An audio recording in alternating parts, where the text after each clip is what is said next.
Hey everybody, how you doing? About 3.5 years ago, we lost our boy, our second-born child, our firstborn son. He left us for eternity.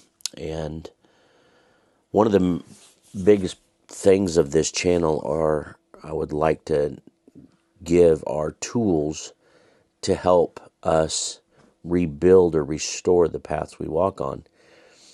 And many hardships in life can come, and many hardships in life can knock us off the path, can destroy the path we're on. Loss, financial loss, brokenness, broken relationships, broken dreams, failure. But one of the most devastating things in our lives that can really knock us back is grief, is losing someone that we love. And that's going to always be a huge portion of a lot of the things I talk about on this channel is grief. About 3.5 years ago, we lost our son. He was our firstborn son, our second-born child. And after many years of fighting mental illness and addiction, he passed away. And probably one of the worst hurt and pain that our family has ever endured was when we lost him. And one of the things I want to talk about today is what I found the first year of our grief journey. My wife was processing. She was being a champ. She faced the pain. She hurt. She cried. She struggled. She questioned God. She sought counsel. She was doing the things that she needed to do to process losing our boy. And what I did something different. I was kind of dumb, and I stifled my grief. I shoved it. I hid from my grief and much of the pain because, and it would boil out of me. I would push it down for days and days and days, and then it would just erupt in emotional outbreak, and then I'd shove it back down. And I refused to really deeply process. And about the 1 year mark of losing Chris, I really let go, and I really faced the pain, and I really faced my grief.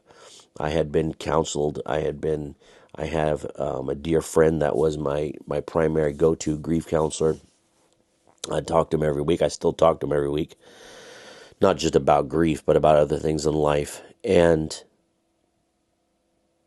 once I really started processing his loss, not my grief counselor, but my son, is one thing that I really struggled with that I didn't realize I was doing, but until later, is that that overwhelming darkness of loss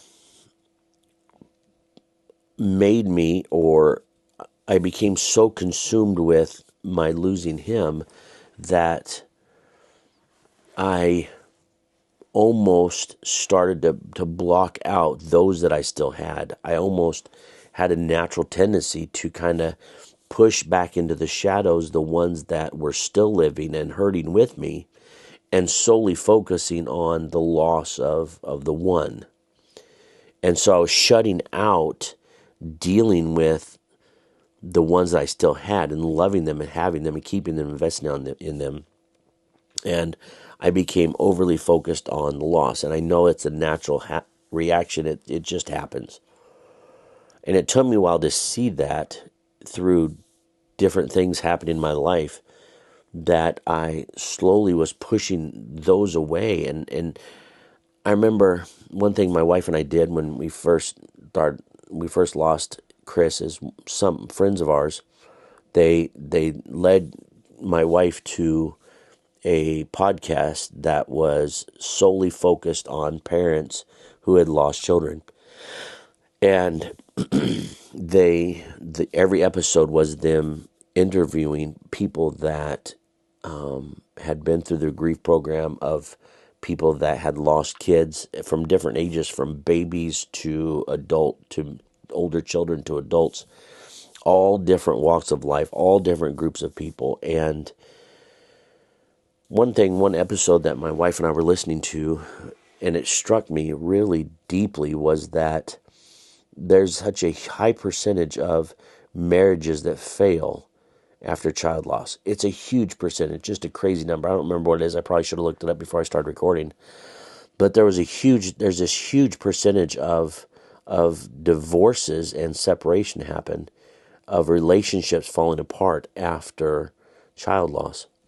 I've seen it in my own life. Of people that I know, that marriages that just don't make it after children died. And I know of multiple examples of that happening.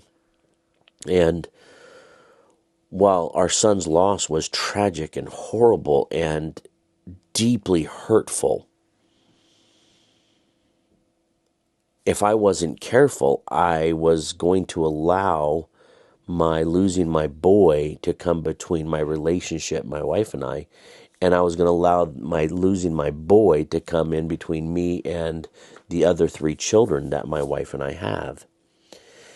And it took me a few months to realize that I was this tendency, this pushing away and cocooning myself in my grief. I was slowly putting up a barrier, a cushion between those that I still had.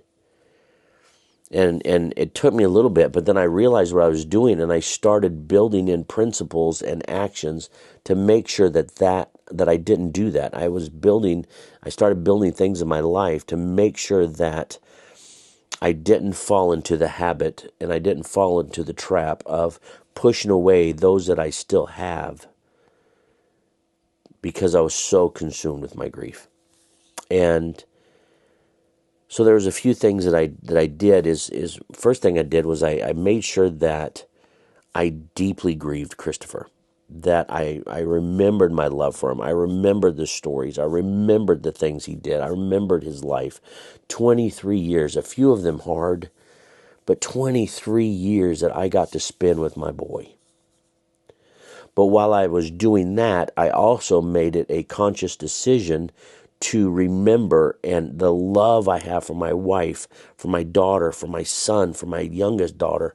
And I made sure that I spent time praying for them, remembering them, reaching out to them, talking to them, communicating with them, playing Minecraft with the littlest one, playing video games, going to jiu-jitsu with the 2 older ones, watching the younger one just do amazing things in karate. I made sure that I invested in them. With my wife, I made sure that I was focused on her, not just my grief, but on her, because I knew she was hurting also. And one thing that we did, we made it a regular event, is together as a family, whenever we would have family dinners, whenever we were getting together, going for drives, we always made it a habit of bringing up some funny story of some silly thing or some silly look or the cute little giggle Chris had or just something that we could remember together, that our son. Just the other day, it was Thursday, that my youngest daughter, she tested for her brown belt in karate. And now she has a higher belt in karate than I do. She's awesome. And just faithful. She just stuck with it, kept going, and got her brown belt. She's just a couple of years away from her black. I'm just so overwhelmed and proud of her.